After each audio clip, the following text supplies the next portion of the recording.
my lovely audience who is so thrilled to be listening to me. It's peaceful, serene, quiet, and it's where I go to clear my mind. But the thing is, I can only go there once a year, to the deer lease to hunt. During hunting season, my dad and I go out there to bond. Ever since he introduced me to it at age 8, we've done it yearly. I will discuss how I got started hunting, the preparations, and the adrenaline rush that comes with shooting a deer. When I was younger, my dad used to go to the deer lease to sight in the gun. I always watched him amazed at what it took. One day, he asked me if I wanted to try shooting the gun. Well, of course I did. I got out, I tried, I wasn't tall enough. I was heartbroken. But, being the awesome guy my dad is, he dug in the back and found something to make me taller, a milk crate. So I positioned myself, I got everything sighted in, I pulled the trigger, and bam, something stung my nose. My dad laughed at me after making sure I was okay and explained that I had what is called an idiot mark. The scope of the gun hits your nose and leaves a big bruise. I was upset, but I kept trying. After we finished sighting in the gun, I asked if I could go hunting with him. To my surprise, he said yes. Starting in June, my dad and I started going out to the woods to get everything ready.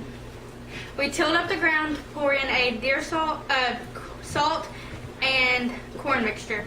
The salt and corn attract the deer and they keep coming back to the stand. Every month we would go out there and check the cameras to see what we had on them, if we had bucks, if we had does, what was coming back, and we would continue to pour out our salt and corn if they were.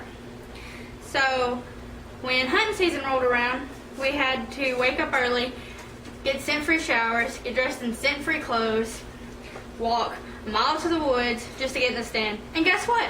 It was still dark. We sat, we waited for daylight.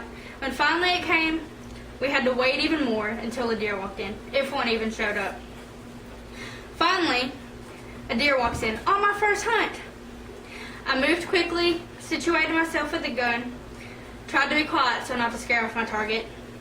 I got the deer in the scope. I pulled the trigger. He didn't fall like I hoped he would. Instead, he ran a couple of yards and then he fell. Before Dad even knew what was going on, I was out of the stand and chasing him down. All I heard was him telling me to stop, but I sure didn't. So we grabbed him by the feet and we dragged him out of the woods. To me, it was a red carpet walk, my first deer on my first hunting trip. Some people don't understand hunting. They think it's cruel and unusual punishment for innocent animals. To others, like myself and my dad, it's a way of life. We kill to eat. And there's truly no way to explain the excitement and rush that comes with it to non-hunters.